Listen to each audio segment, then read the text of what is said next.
What we're going to be doing in 5.2 is really working still with those identities from last class, but instead of just like starting with something and then working until it matches like the answer key or till you're like, guess that's good, we're going to be doing verifications. So in these problems, I'm going to give you an equation where you have a left side and a right side. And you're going to reduce, simplify one of the two sides of the equal sign down to get them to end up looking the same. It's called verifying identities. While we are verifying identities, I have some strategies and hints. Number one, try to rewrite the more complicated side. So one of the first things we're going to do in each of these problems is make sure we know which one is the complicated side. Now that is an opinion for some problems. Some of them it's pretty obvious which one is the complicated side, and sometimes mathematician's choice on that. But you're going to pick the complicated side and you're going to start using identities only on that side to get it to match the other. Number two, tips and tricks. Sometimes it is helpful to express all trig functions in terms of sine and cosine. We talked about this last time. This is the number one thing you can do if you are stuck. Rewrite all of the identities in terms of sines and cosines and see what happens. Usually some stuff's going to cancel out. Third tip or trick is to learn the fundamental identities. Clearly you have a formula chart, but it is easier if you start to recognize them without having to look them up. These problems will get easier. Usually, any factoring or indicated algebraic operations should be performed.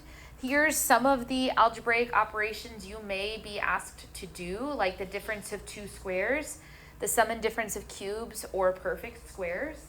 If you're like, whoa, that's a lot of things I don't know, I would prefer you learn one thing. If you can recognize the difference of two squares patterns, which we started to learn last time, we went over these, you're going to see some shortcuts that will really, really help you with these problems. The rest of these are just good algebraic shortcuts and formulas we have from other classes. They don't show up nearly as much as the difference of two squares. I'm sure that's a part you're going to want to write down, so look, I'll zoom in on that for a second. One of the other more important algebraic concepts for these types of problems is that idea of splitting apart fractions. We talked about this last time, and it's basically just reversing the finding a common denominator step. I'm going to read this direction and then backwards. If we have two fractions that needed to be added together, they have to have a common denominator. So I'd multiply the denominators together and then figure out what each of them was missing and multiply that by the top. And thus I'd have one denominator. I can also go the opposite direction. If you have a binomial in the top, more than one term separated by a plus sign, and you have a monomial in the bottom, no plus or minus signs, just multiplication or a single term, you can split them into two fractions. This is the split concept we were talking about last class. That only works if there's a monomial in the denominator. As we're working for these, especially with the verifications, keep in mind the goal. We're not just simplifying to simplify, we're simplifying to make it look like a particular problem. It might not be a simplified version, it's just a different equivalent version. So keep those things in mind. So for example, to verify this equation, the only identity that relates tangent to cosine would be our Pythagorean identity with a reciprocal. So we have to start thinking of how we can get a particular type of trig function to transform into another one. And then last but not least, we talked about this last time, making sure that if you have a binomial in the denominator, you're going to want to multiply by the conjugate of that denominator. We saw examples of this last time, so just don't forget about the conjugates. Last thing here, remember, we are not solving an equation. So even though there is an equal sign, you are not balancing an equation here. That's the next chapter. What we are doing is we are rewriting just one side of the equation. So we're going to work with just one side, not do inverse operations on both sides. That's the next chapter when we're solving. We're just rewriting here. Not to forget, we are still using these identities. First 4 rows, you can flip back to yours if you want to, but hopefully they're starting to be recognizable to you. Here's our first example. The questions today are going to say, verify that the following equation is an identity. Our job number 1 is to pick a complicated side and then only use that complicated side to rewrite the equation. In my opinion, the complicated side of this problem is this one. Why do you think I'm considering that one to be more complicated than the other? More stuff. Honestly, yeah. There's more stuff going on there. So we're going to want to focus in on that particular side of the expression, the equation, and we're going to rewrite that one to look like the left side. Don't touch the left side at all. That is our goal. It's like looking at the answer key. That's what you want it to look like. What are y'all spidey senses saying we should maybe do first here? Distribute, I agree. So just like last time, we are going to do the step and then give a reason because we want to have this informal proof that kind of shows us what we're doing in each step. So this one was a distribute. Notice I did not distribute on both sides. You're only working with one side of your equation. What else can we do now that we've distributed them?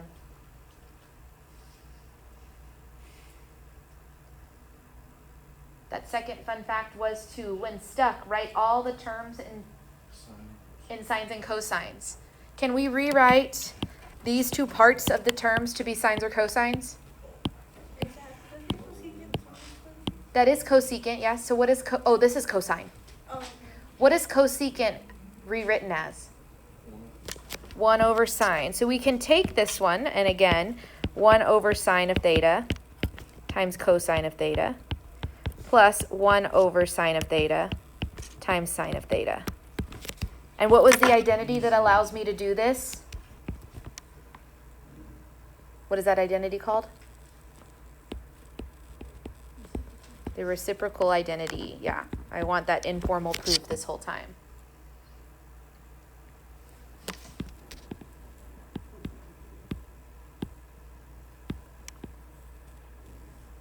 Okay, what should I do next?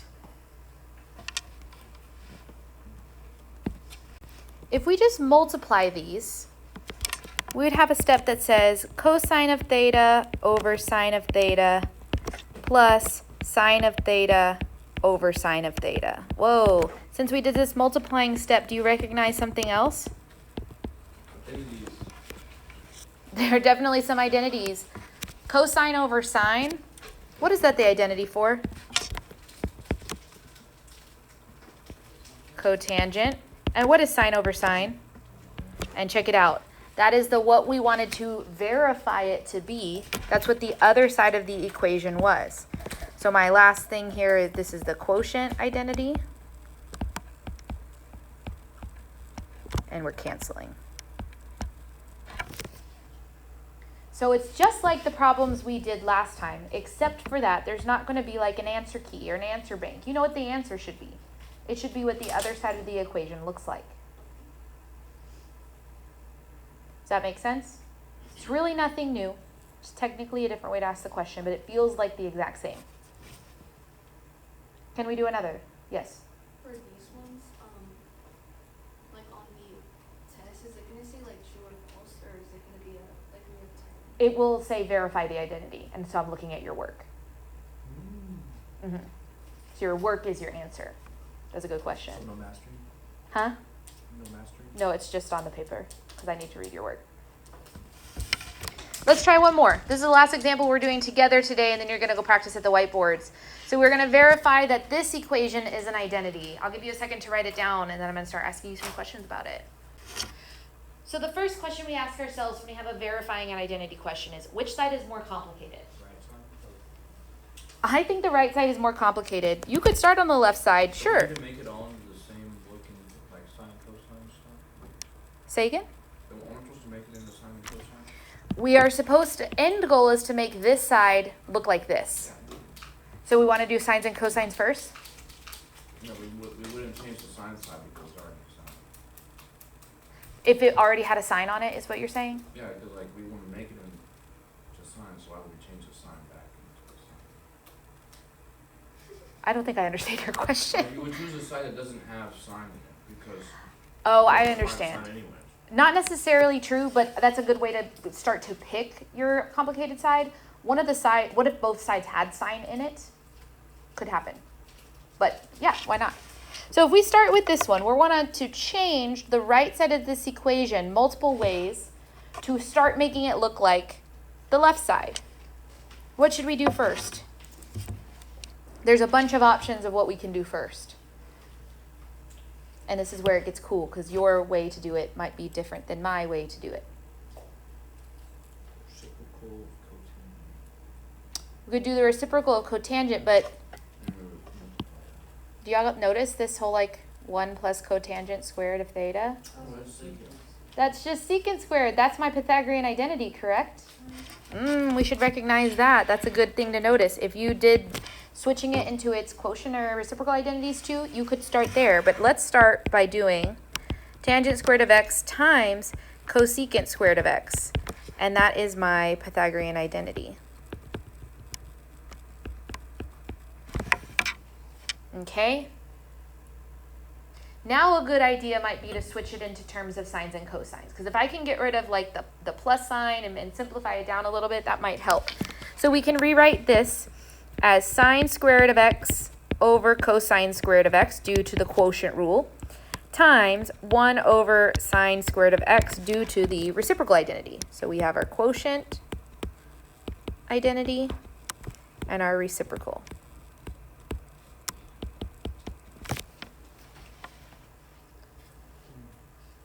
What happens next? I've got sine squared on top, sine squared on bottom. They will cancel, which seems counterintuitive because our goal was to have a sine in the denominator, but it needed to be a binomial in the denominator. So trust the process. We'll end up with 1 over cosine squared of x from our cancellation.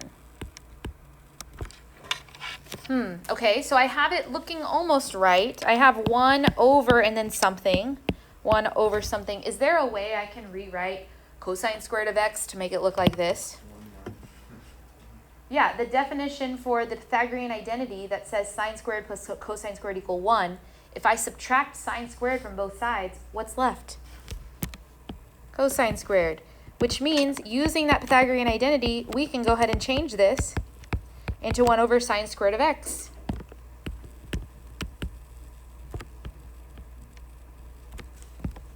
And voila, we have verified this identity. We've gotten the left side and the right side to look exactly the same.